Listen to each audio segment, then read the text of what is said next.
Some films go from green light to theater in no time, but some films don't. They languish in development hell for years, even decades, and never actually make it to the screen. Why does this happen?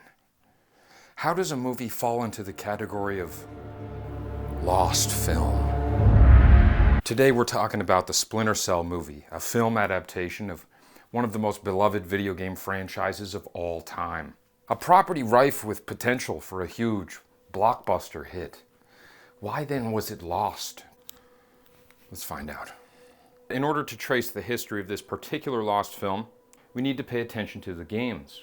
Splinter Cell centers around Sam Fisher, an elite military operative whose specialty is sneaking around undetected, operating in dead silence.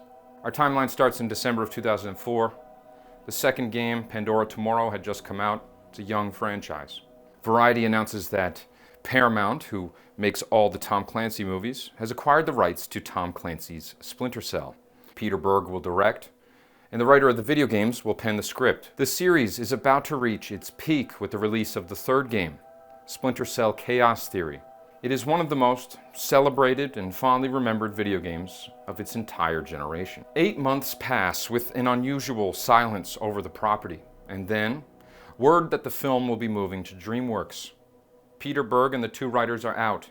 Daniel Pine will deliver a new draft. October 2006, the fourth Splinter Cell game is released. The plot represents a major pivot for the character. This is the first Splinter Cell to receive any trace of mixed reception. A year after this, Ubisoft launches a new, original franchise. Assassin's Creed is an instant hit. Another Splinter Cell won't be seen for another 4 years. In 2011, Ubisoft announces Ubisoft Motion Pictures, their new film production wing. 3 of their properties are getting adaptations. They don't have a studio yet, but they are setting meetings. They're looking to make a deal that will allow them to retain creative control.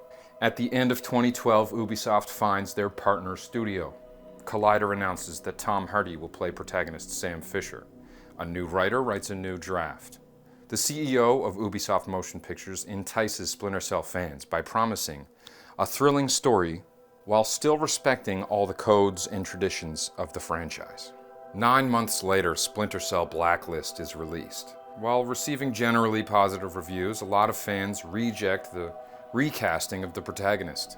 The game sells 40% of what Ubisoft hoped it would, and as of this video, almost exactly a decade later, Blacklist is the very last Splinter Cell game that was ever released. March 2014, some forward movement. Half a year after Blacklist's release, Doug Liman boards as director. He has a production start date in mind, and Tom Hardy's still attached, and a new writer pens a new draft. This is the most momentum the project has had. Liman speaks of a fresher, newer take on the franchise, centering around a younger, less seasoned Sam Fisher. A year later, Liman drops out. Mad Max Fury Road releases. Tom Hardy's star power is rising. He's asked about Splinter Cell constantly on the Mad Max press tour. He's passionate about the role. He's got notes on the screenplay. He really wants to see this movie get made. Another writer is brought in for another new draft. 2016, there's been a year and a half of radio silence. Now let's talk Assassin's Creed for a second. At this point in 2016, there's been an Assassin's Creed game released every year for the last 8 years. And in December of 2016, the Assassin's Creed movie releases, right in the middle of the longest hiatus the games have had since 2008. The movie lands at number 5 with 10 mil. On a reported budget of 125 mil, so probably closer to 185, it makes a mere 54 domestic. Internationally, it does better with 186, a reasonable performer, but in North America, a big flop. A month later, the producer is asked how the performance of Assassin's Creed might affect Splinter Cell.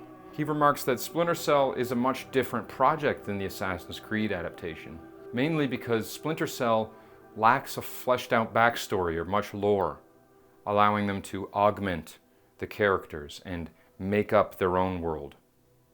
And that's it. It was never canceled. Tom Hardy never dropped out. Nothing else official was ever heard.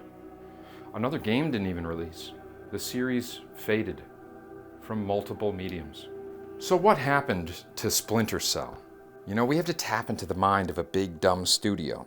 Business thinking is different than regular thinking. You have to generalize, be reactionary, paint with a broad brush. One video game movie doesn't do well, then that means that video game movies aren't doing well. And despite the differences between Assassin's Creed and Splinter Cell, they're part of the same three-picture deal. And Assassin's Creed not doing so well in North America harms the entire deal. You know, video games are a relatively new medium, you know, and so the rules are a little foggy. However, what seems to be the case is that it's a good idea to release a video game in the series around the same time as the film adaptation. A little multimedia event. Assassin's Creed didn't have that, and chances are Splinter Cell wouldn't have had that either. Which leads into the next point, which is that the status of the video game franchise plays a big role here. Not only did Blacklist underperform, but the industry was not hot on that kind of linear, full-priced single-player game that Splinter Cell was. Another factor is lack of proper strategy. What was this movie? Was this a faithful adaptation, or was this just an attempt at capitalizing on a name? If Ubisoft was making deals that saw them retain creative control as a means of protecting their own properties, why then were so many people involved going to the media and assassinating any hype?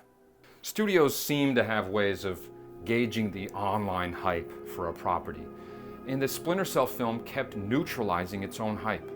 If I'm a regular, uninitiated moviegoer, and I go see Doctor Strange 7, and Charlize Theron shows up at the end, I don't know who that is. I don't know what character she's playing. What I'm going to do is I'm going to look to my friend, who's an initiated fan of the comics, and they're going to tell me that that's Doctor Strange's wife, and they're going to inform me of all the cool things that might be down the road. They transfer a second-hand hype onto me. The main challenge in making an adaptation of something is to entice the pre-existing fan base whilst also attracting new audiences. You see, when the movie was announced, they were doing good, and they were talking about respecting the codes and traditions of the franchise, which is right on the money. That is exactly what the pre-existing fan base wants to hear. But you go talking about a younger take on the character, and you say that there's not much to go off of, so you're just going to start making shit up. That is the opposite. Very bad. For every bit of hype that the studio created for this film, they canceled it out. So I, as the regular uninitiated moviegoer, I may go see the film on its own merit, but I'm not getting that secondhand hype because the pre-existing fan base has rejected the project. Here's another factor, and we're getting even more into opinions here, but I feel like it's a very difficult project. The space that the Splinter Cell movie inhabits as a video game adaptation, as a Tom Clancy movie, and as a potential tentpole is directly at odds with the amount of artistic effort that it would require to actually be good. I think the plot would be the least interesting thing about it. The excuse for the action set piece, the reason for the secret mission. An arms dealer has stolen a bunch of missiles and is selling them to the highest bidder. I'm falling asleep just saying that. The main challenge is that the story is going to be the worst part. Clashing with that is that it would actually take some measure of an auteur to pull off. You essentially have to be the anti-John Wick. Nothing against John Wick, but it is loud, fast, and there's a gunshot every 3 seconds. But a Splinter Cell movie would have to be about silence. It would have to create tension from sounds breaking that silence. The creak of a floorboard would have to create the same level of tension as a bomb detonating in any other movie. It would be a considerable directorial effort, which I think clashes with how by the numbers the actual plot I think would probably end up being. Now, in recent years there have been talks of Ubisoft remaking the first Splinter Cell game. Single player is on the rebound. And like I said earlier, the movie was never officially canceled. Now, Tom Hardy has since found himself another multi-picture big studio time commitment, but he was very passionate about playing this role. The John Wick series started a new wave of appreciation for stunt artists and the mechanics of an action set piece. It's a good time for action movies with talent behind them. The Mario movie illuminated the market to the potential in video game adaptations and the idea that they require buckets of fan service. Could the Splinter Cell franchise rise high enough to reignite talks of a film adaptation? Or could the film get there on its own? I don't know.